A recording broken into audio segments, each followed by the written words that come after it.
দর্শক, প্রতিদিনের মতো বাজার থেকে খুব স্বাভাবিকভাবেই আপনি গরুর মাংস কিনে আনলেন, চুলায় কড়াই বসালেন, সব ধরনের মশলা দিয়ে অত্যন্ত যত্ন সহকারে মাংস রান্না শুরু করলেন। কিন্তু কিছুক্ষণ পর কড়াইয়ের ঢাকনা তুলেই আপনার চোখ যেন রীতিমতো ছানা বড়া হয়ে গেল। আপনি দেখলেন গরুর মাংসের সেই চিরচেনা লালচে রং ধীরে ধীরে বদলে যাচ্ছে। চোখের সামনেই লাল মাংসগুলো একেবারে সবুজ রঙে পরিণত হয়ে গেল। এটি কোনো জাদু নয়, কিংবা কোনো সায়েন্স ফিকশন সিনেমার দৃশ্যও নয়। সম্প্রতি ঠিক এমন একটি অবিশ্বাস্য এবং ভয়ঙ্কর ঘটনাই ঘটেছে। গরুর মাংস রান্না করতে গিয়ে যখন তা সবুজ হয়ে যায়, তখন স্বাভাবিকভাবেই প্রশ্ন ওঠে, এই মাংসে কি বিষ মেশানো ছিল? আমরা কি প্রতিদিন বাজারের টাটকা মাংসের নামে গোপনে বিষ খাচ্ছি? কারা করছে এই ভয়ঙ্কর কাজ? চলুন দর্শক, খুলনার পাইকগাছা থেকে আসা এই ভয়ঙ্কর খবরের একেবারে গভীরে প্রবেশ করা যাক। ঘটনাটি ঘটেছে খুলনার পাইকগাছা এলাকায়। দিনটি ছিল বুধবার। স্থানীয় মডার্ন বেকারির ২৫ জন কর্মচারী মিলে একটি সুন্দর পিকনিকের আয়োজন করেছিলেন। সকাল থেকেই সবার মাঝে ছিল উৎসবের আমেজ। রান্নাবান্নার জন্য সব ধরনের প্রস্তুতি নেওয়া হয়েছিল। পিকনিকের প্রধান আকর্ষণ ছিল সেই গরুর মাংস। তাই সকাল আনুমানিক ১০টার দিকে বেকারির অন্যতম কর্মচারী টিটন হোসেন মাংস কেনার জন্য পাইকগাছা বাজারের পরিচিত মাংস বিক্রেতা ইসমাইলের দোকানে যান। দেওয়ার সাথে সাথে আমি কেবল বই দিচ্ছি, এরকম নাড়া দিচ্ছি, দেওয়ার সাথে সাথে নীল রং বেরোচ্ছে। আমি বলছি কি ব্যাপারে নীল রং? টিটন দোকানে গিয়ে দেখেন সেদিন জবাই করা গরুর সব তাজা মাংস ইতিমধ্যেই বিক্রি হয়ে গেছে। কিন্তু বিক্রেতা ইসমাইল হোসেন তাকে আশ্বস্ত করেন। ইসমাইল জানান, আগের দিন জবাই করা গরুর কিছু খুব ভালো মাংস তার দোকানের ডিপ ফ্রিজেই যত্ন সহকারে রাখা আছে।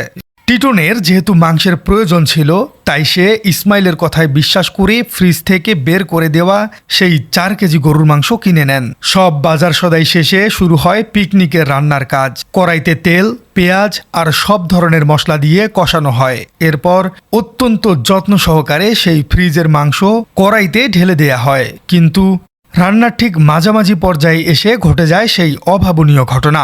টিটন নিজেই রান্না করছিলেন। তিনি যখন কড়াইতে খুন্তি দিয়ে মাংসগুলো নাড়াতে শুরু করেন, তখন তিনি একটি অস্বাভাবিক বিষয় লক্ষ্য করেন। তিনি দেখেন মাংসের স্বাভাবিক লালচে রং ধীরে ধীরে নীলচে এবং সবুজ রঙে পরিণত হচ্ছে। প্রথমে তিনি ভেবেছিলেন হয়তো মশলার কারণে এমনটি হচ্ছে, কিন্তু না। যত সময় যাচ্ছিল মাংসের রং তত বেশি গাঢ় সবুজ বা নীলচে হয়ে উঠছিল। টিটন ভয় পেয়ে যান। তিনি সাথে সাথেই বেকারির অন্য কর্মচারীদের ডেকে আনেন। সবাই এসে সেই দৃশ্য দেখে রীতিমতো হতবাক হয়ে যান। খাবার পরিবেশন তো দূরের কথা, এই মাংস মুখে নেবার সাহস আর কারোর না। সবার মনেই এখন একটি প্রশ্ন, মাংসের ভেতরে কি কোনো কেমিক্যাল বা বিষ দেওয়া আছে? পিকনিকের কর্মচারীরা এই ঘটনাটি কোনোভাবেই স্বাভাবিকভাবে মেনে নিতে পারলেন না। তারা আর কালক্ষেপণ না করে চুলা থেকে সেই মাংসসহ গরম কড়াইটি সরাসরি নামিয়ে নেন। এরপর কড়াইটি হাতে করেই তারা সোজা চলে যান মাংস বিক্রেতার ইসমাইলের দোকানে। বিক্রেতা ইসমাইলকে সেই সবুজ হয়ে যাওয়া মাংস দেখিয়ে তার কারণ জানতে চান। মডার্ন বেকারি থেকে ওরা গোশত নিয়ে গেছে, নিয়ে রান্না করার পরে রং চেঞ্জ হয়ে গেছে, মিলিয়ে হয়ে গেছে, আবার আমার ধারে নিয়ে এসে আসলে আমি বললাম যে হয়তো আপনাদের কারখানার কোনো মেডিসিন বা কেমিক্যাল পড়তে পারে, তার জন্য এই কালার হয়েছে। না তো আরও বাজারে যারা গোশত নিয়েছে তারা তো বলবে, তারাও তো রান্না। পরিস্থিতি বেগতিক দেখে তারা বিষয়টি স্থানীয় উপজেলা নির্বাহী কর্মকর্তাকেও অবহিত করেন। এক পর্যায়ে ওই কর্মচারীরা মাংসের সেই কড়াইটি হাতে করেই থানায় হাজির হন। একটি সাধারণ পিকনিকের মাংস রান্না নিয়ে এমন তুলকালাম কাণ্ড পুরো এলাকায় ব্যাপক চাঞ্চল্যের সৃষ্টি করেছিল। সাধারণ মানুষের মনেও এক ধরনের ভয় ঢুকে যায়। সবাই ভাবতে শুরু করে, তাহলে কি আমরা প্রতিদিন না জেনেই কেমিক্যালযুক্ত বিষাক্ত খাবার খাচ্ছি? থানায় অভিযোগ যাবার পর মাংস বিক্রেতা ইসমাইলের কাছে এই বিষয়ে জানতে চাওয়া হয়। ইসমাইল নিজের পক্ষে যুক্তি তুলে ধরে বলেন, তিনি সম্পূর্ণ ভালো এবং টাটকা মাংসই বিক্রি করেছেন। তার মাংসে কোনো ধরনের রাসায়নিক বা কেমিক্যাল মেশানো ছিল না। তিনি দাবি করেন, মডার্ন বেকারির কর্মচারীরা যেহেতু এই কারখানায় কাজ করেন, হয়তো তাদের রান্নার সময় ভুলবশত কারখানার কোনো মেডিসিন বা কেমিক্যাল মাংসের কড়াইতে পড়ে যেতে পারে। তার যুক্তি হলো, সেদিন আরও অনেকেই তো মাংসের দোকান থেকে মাংস কিনে নিয়ে গেছে, তারা তো এমন অভিযোগ আনেনি। কিন্তু ইসমাইলের এই যুক্তি সাধারণ মানুষ খুব একটা ভালোভাবে মেনে নিতে পারছে না, কারণ এটি প্রথম ঘটনা নয়। এর আগেও দেশের বিভিন্ন জায়গায় ফ্রিজে রাখা মাংস রান্না করার সময় রং পরিবর্তন হয়ে যাবার বা দুর্গন্ধ বের হবার মতো ঘটনা ঘটেছে। অনেক অসাধু ব্যবসায়ী বেশি লাভের আশায় গরুকে মোটাতাজা করার জন্য বিভিন্ন ধরনের নিষিদ্ধ স্টেরয়েড বা হরমোন ইনজেকশন ব্যবহার করেন। আবার অনেক সময় মাংস দীর্ঘদিন তাজা রাখার জন্য ফরমালিন বা অন্যান্য রাসায়নিক প্রিজারভেটিভ স্প্রে করা হয়। যখন এই ধরনের কেমিক্যালযুক্ত মাংস অতিরিক্ত তাপে বা মশলার সংস্পর্শে আসে, তখন রাসায়নিক বিক্রিয়ার কারণে এক অদ্ভুত রং ধারণ করতে পারে, যা মোটেও অস্বাভাবিক ঘটনা নয়। দর্শক, এই প্রশ্নটি এখন শুধু পাইকগাছার ওই 25 জন কর্মচারী নয়, বরং এটি পুরো দেশের মানুষের প্রশ্ন। আমরা যখন বাজার থেকে অনেক টাকা দিয়ে টাটকা মাংস কিনে আনি, তখন আমাদের আসলে কি খাওয়ানো হচ্ছে? মাংসের ভেতরে আসলে কি ধরনের ক্ষতিকর রাসায়নিক লুকিয়ে আছে? বিজ্ঞানীদের মতে গরুর মাংসে যদি কোনো হেভি মেটাল, স্টেরয়েড বা প্রিজারভেটিভ থাকে, তবে তা মানবদেহের জন্য মারাত্মক ক্ষতিকর হতে পারে। এগুলো ধীরে ধীরে মানুষের কিডনি এবং লিভার নষ্ট করে দেয়। রান্নার সময় মাংস সবুজ হয়ে যাবার ঘটনাটি হয়তো কোনো একটি রাসায়নিক বিক্রিয়া মাত্র, কিন্তু যে মাংসের রং পরিবর্তন হয়নি, সেই মাংসে যে কেমিক্যাল নেই তার নিশ্চয়তা কে দিবে? খুলনার এই ঘটনাটি একটি বড় ধরনের সতর্কবার্তা।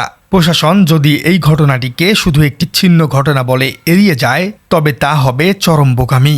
যে কড়াইটি থানায় নিয়ে যাওয়া হয়েছিল, সেই মাংসের বৈজ্ঞানিক বা ল্যাবরেটরি টেস্ট হওয়াটা এখন সময়ের সবচেয়ে বড় দাবি। ফরেনসিক ল্যাবে পরীক্ষা করলেই খুব সহজে বেরিয়ে আসবে রান্নার মশলার সাথে আসলে কি বিক্রিয়া ঘটেছে, নাকি বিক্রেতার ফ্রিজে রাখা মাংসের ভেতরে আগে থেকেই ফরমালিন বা অন্য কোনো বিষাক্ত প্রিজারভেটিভ দেওয়া ছিল।